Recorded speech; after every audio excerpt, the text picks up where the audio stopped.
If your relationship feels stuck in resentment, emotional distance, or the same arguments that never seem to get resolved, the problem may not be what you think. There may be a hidden pattern quietly shaping your relationship, one that has nothing to do with communication techniques or choosing the right words. It's called self-abandonment, and it can slowly disconnect you from yourself while also disconnecting you from your partner. Self abandonment is one of the most common yet least recognized patterns in relationships, and it often contributes to resentment, emotional exhaustion, and a painful loss of connection without either partner realizing what's happening. If any of this sounds familiar, you may be experiencing something called self abandonment.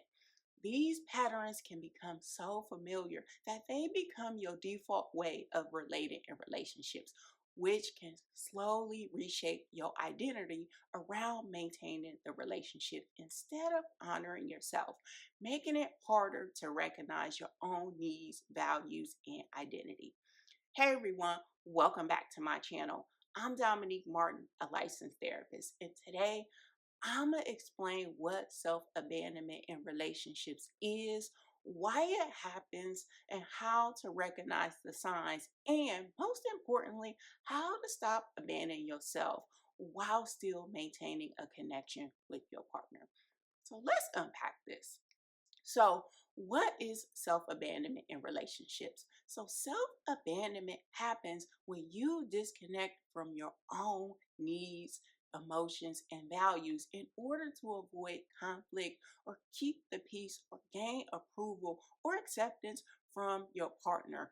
Instead of asking yourself, what do I need? You may automatically focus on what your partner needs, wants, or expects. And over time, your relationship may become centered around maintaining connection at the expense of maintaining your connection with yourself.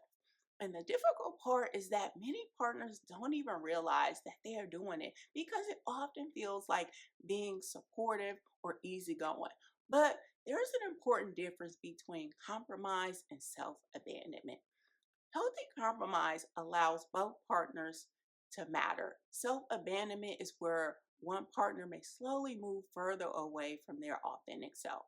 So, why do we sometimes abandon ourselves in relationships? For many partners, self abandonment is actually a survival mode coping mechanism that often develops in childhood. So, if someone grew up in an environment where expressing emotions led to criticism, rejection, conflict, or emotional withdrawal, you may have learned that suppressing your feelings was the emotionally safest option. So maybe you learned to stay quiet. Maybe you became the peacemaker, or maybe you learned to take care of everyone else's emotions while ignoring your own. But what once may help you survive sometimes becomes in a relationship pattern in adulthood. Suppressing emotions becomes a learned survival strategy. And over time, it creates a pattern of self abandonment that often shows up in relationships.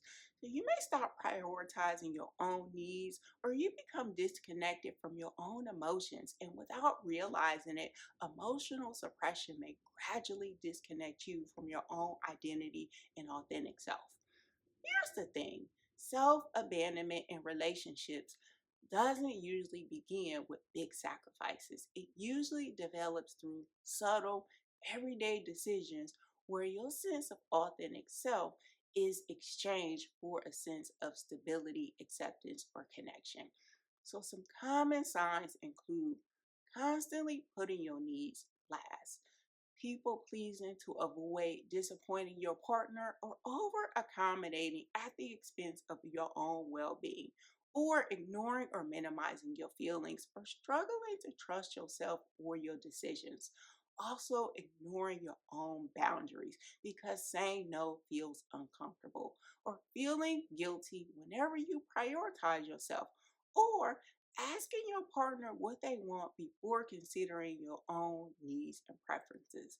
These patterns can become so familiar that they can become your default way of relating in relationships, which can slowly reshape your identity around keeping the relationship instead of honoring your authentic self, making it harder to recognize your own needs, values, and identity. So here's why this pattern is so damaging.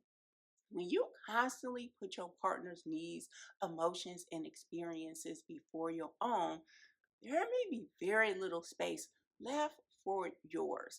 Eventually, your thoughts, feelings, and needs may become invisible, even to yourself. And this don't strengthen connection, it may actually damage it. And your partner may never truly get to know who you are because you constantly modifying yourself to maintain the relationship. And if you always accommodating, agreeing, or suppressing your needs, your authentic self never has the opportunity to show up. And over time, this can damage self trust. You may begin questioning your own feelings, or you may struggle to know what you actually want. And this often is what leads to resentment because you've been sacrificing yourself without your partner necessarily realizing it. And many couples may believe that the problem is poor communication, but up underneath the communication struggles is often a much deeper issue. One or both partners have stopped showing up authentically, and the result is relationship dissatisfaction, emotional exhaustion, and a growing sense of loneliness, and sometimes a painful feeling that you lost yourself. So, how to stop abandoning yourself? Let me say this: self abandonment is often a learned pattern, and learned patterns can be changed. And the first step is developing self awareness. So start noticing the moments when you dismiss your own feelings or needs. Ask yourself, what am I feeling right now? What do I actually need? Next, practice self consideration. So before automatically accommodating your partner, acknowledge that your needs deserve consideration too. Healthy relationships make space for both partners. Another important step is validating your own emotions. So, acknowledging that your emotions carry valuable information. Then comes self advocacy through healthy boundaries.